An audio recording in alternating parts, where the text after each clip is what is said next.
Hello everyone, this is doctor Milan. आज मैं बात करूंगी विटामिन डी डिफिशियंसी के बारे में।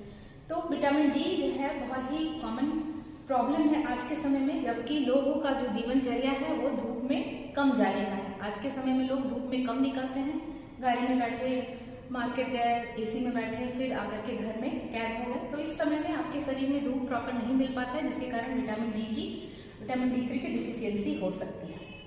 तो विटामिन डी की अगर डिफिशियंसी हो रही है तो क्या कारण हो सकता है, क्या क्या साइन एंड सिम्टम आ सकते हैं, क्या टेस्ट आपको कराना चाहिए और क्या सप्लीमेंट्स लेना चाहिए, इसके बारे में मैं आज बात करूंगी। तो सबसे पहले मैं बता दूं कि अगर आप विटामिन डी3 की डिफिशियंसी से जूझ रहे हैं तो आपकी हड्डियां कमजोर हो सकती हैं, आपकी मांसपेशियों में दर्द हो सकता है, उसके अलावा आप जो है सो थका हुआ महसूस कर सकते हैं, आपको वीकनेस हो सकती है, आपका जो मूड है वो डिप्रेस्ड रहेगा, आप अच्छा नहीं फील करेंगे, आप मुरझाए हुए रहेंगे।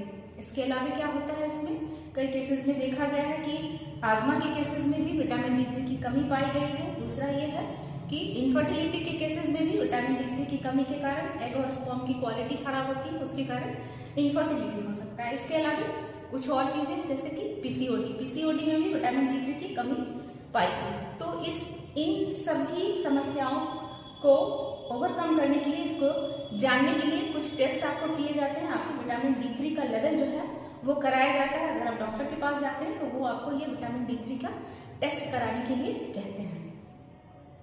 ब्लड में जो है सो विटामिन डी की मात्रा देखने के बाद अगर उसकी कमी है तो आपको कुछ सप्लीमेंट दिए जाते हैं। उस सप्लीमेंट में क्या होता है कि गोलियां आती हैं या टैबलेट आता है, जो कि आपको कई बार वीकली लेना होता है या फिर आप डेली जो रिकमेंडेड डोज है वो ले सकते हैं, पर डे लेना है तो।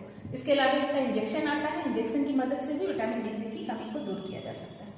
इसके अलावा एक नेचुरल प्रोसेस है जिससे आप विटामिन डी3 की कमी को दूर कर सकते हैं। क्या है वो? तो आपको सुबह के समय में, जिस समय अल्ट्रावायलेट रेज मीन्स की पराबैंगनी किरणें जो है वो ज्यादा होती हैं सूर्य की और आपके स्किन को वो हार्म नहीं करती है, तो सुबह में 7 से 9 बजे के बीच में आपको सूर्य के प्रकाश में खुले बदन बैठना चाहिए, ताकि सूर्य का प्रकाश आपके स्किन पे पड़े और वो जो है उसके अंदर जो विटामिन डी3 का सिंथेसिस हो सके। अब ये प्रश्न आता है कि कई बार कि जो फेयर स्किन है और जो डार्क स्किन है उनमें क्या डिफरेंस हो सकता है सूर्य के प्रकाश को लेने में? तो जी हाँ, क्या होता है कि जो लोग फेयर स्किन होते हैं उनमें मेलानिन की मात्रा कम होती है, जिससे सूर्य के प्रकाश का एब्जॉर्प्शन सही होता है, जिसके कारण जो फेयर स्किन है उनको एटलीस्ट 15 to 30 मिनट्स धूप में रहने से पर डे आपका ये डिफिशियंसी दूर हो सकता है। जो डार्कर स्किन के लोग हैं, जो काले हैं, उनको कम से कम आधा से 1 घंटा, एटलीस्ट 1 घंटा उनको धूप में बैठना होता है, ताकि जो नॉर्मल प्रोसेस है विटामिन डी3 सिंथेसिस का वो स्किन के नीचे हो और आपकी जो विटामिन डी3 की डिफिशियंसी है वो दूर हो सके।